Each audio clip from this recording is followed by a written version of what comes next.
She's back, everybody. Ann Coulter. That's right. The syndicated columnist, 13-time New York Times best-selling author of Mugged, Godless, Adios America. I can't name them all off the top of my head. There's a bunch of them, though. Ann Coulter, everybody. Ann, thanks for joining us.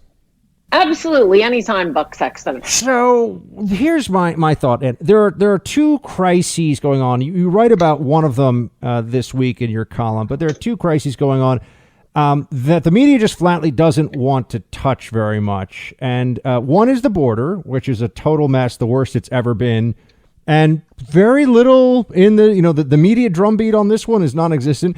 The other is the national crime surge, which you do write about this week. And I'm just wondering, at what level does this have to get to before they really can't cover this up for BLM, the Democrats, and Biden anymore? That's a good question. I suspect they will never mention it, but they can't hide it because it's happening to people. And the thing about crime, well, it's always been a great issue for Republicans because Democrats, by their nature, are just pro-criminal, and we are anti-criminal.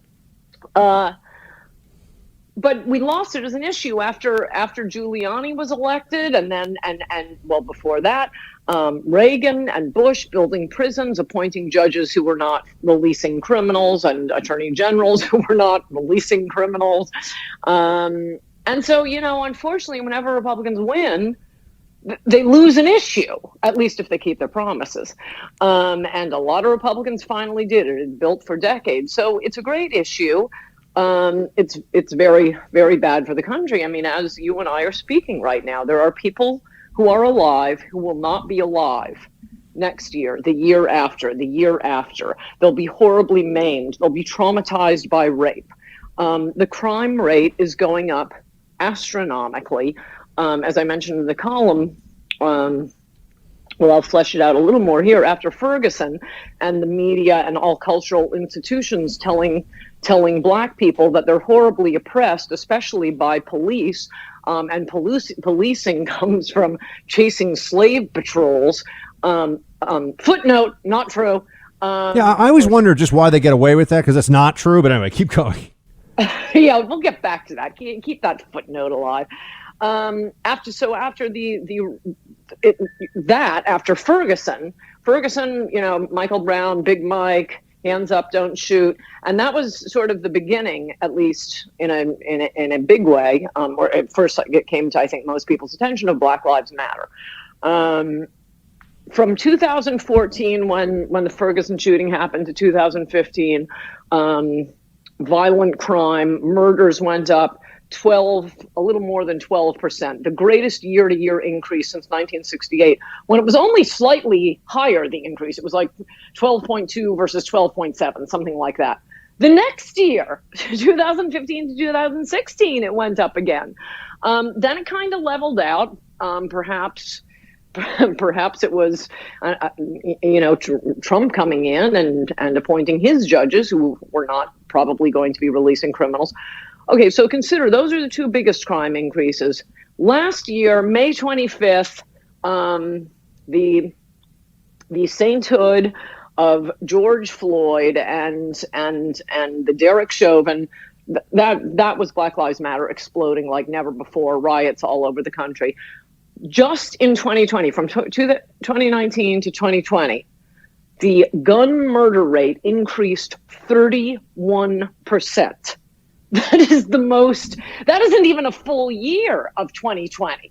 Well, it is technically, but the explosion began.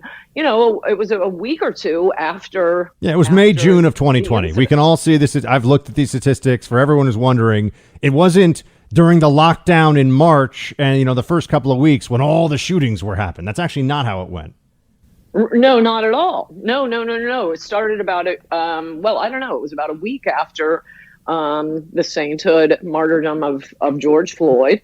So for only those months, basically, June, July, August through December, 31% increase in gun murders. And what people, I think, Democrats perhaps, and people look at the numbers, don't understand about crime, is that it goes out in concentric circles. A murder, a rape, an assault affects more than that one person. There's the family, the friends, the girlfriend, the grandmother, the neighborhood, the people the person works with. We're speaking to Ann Coulter. Go to anncoulter.com for her latest column. Just Ann, as a quick scan, as I was telling you at the very beginning here, the border's the worst. It is actually the worst it has ever been, meaning that there are more people coming across in greater numbers from more places than certainly in the last 20 years. And really, there's nothing comparable like this. We've had nothing like this in terms of homicide increase in certainly, again, 20 years. Some people say back to the 1960s. If you do a quick scan, as I just have, of like CNN.com, which is the biggest liberal news site in the world, perhaps after the New York Times, U.S. weighs unfreezing $1 billion in Iranian funds, and steel prices have tripled. Bank of America is worried. Those are their top stories. I mean, just so people want to know, under a Democrat administration, when you have massive, simultaneous, provable by the numbers crises, we're hearing about the U.S. maybe unfreezing $1 billion in Iranian funds. Who the heck cares? Yes. Whenever they are talking about the Middle East, which is a crutch for both right-wing and left-wing networks, I feel like Winston Smith in 1984. And are we at war with, East Asia, West Asia? Which war is going on now to distract the masses? But I have to say, this mass illegal immigration, and the enormous increase in refugees, that's something else that's not going to be able. It's not just numbers on a ledger. It's not just new Democratic voters. Illegals are going into, and they're here to stay. They'll be driving down wages. They'll be moving into neighborhoods, changing the character of those neighborhoods. They will be, some of them, yes, committing crimes. That isn't to say they're all criminals. But obviously some of them are, because the coyotes are. There will be more human trafficking, and there will be more drugs. With the refugees, one thing, having just bashed Trump, one promise he kept, and boy, did it pay dividends, was the first thing he did when Steve Bannon was still there, incidentally, first week in office, when he he must have thought maybe he should keep some of his promises, and he issued what I affectionately refer to as the Muslim ban, the travel ban. And as your listeners, I'm sure, know, it wasn't a Muslim ban. It was a restriction on immigrants coming in from countries where there was no way to vet them. There is no, Pakistani FBI or wherever the country was. Well, there kind of is, but we definitely can't trust them. But yeah, anyway. Right. Okay, fine. And that had been that countries that were known for producing terrorists coming to this country. It's a striking fact. You never notice things that don't happen. There was not a terrorist attack in this country for Trump's 4 years in office and continuing now.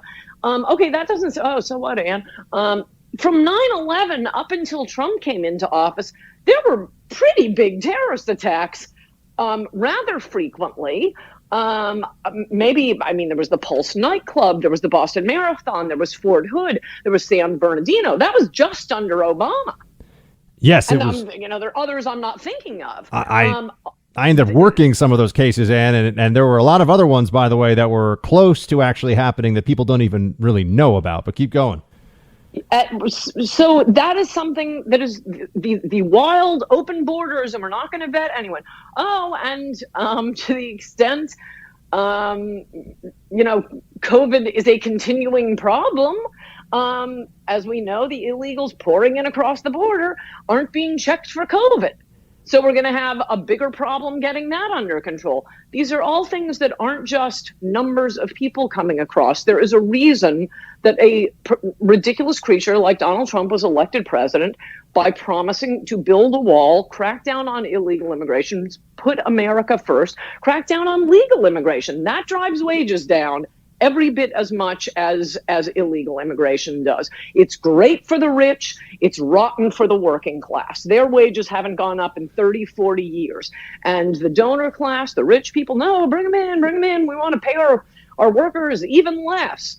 And the Democrats' answer to that is, we'll raise the minimum wage and send out unemployment checks. That's a really miserable, hopeless country.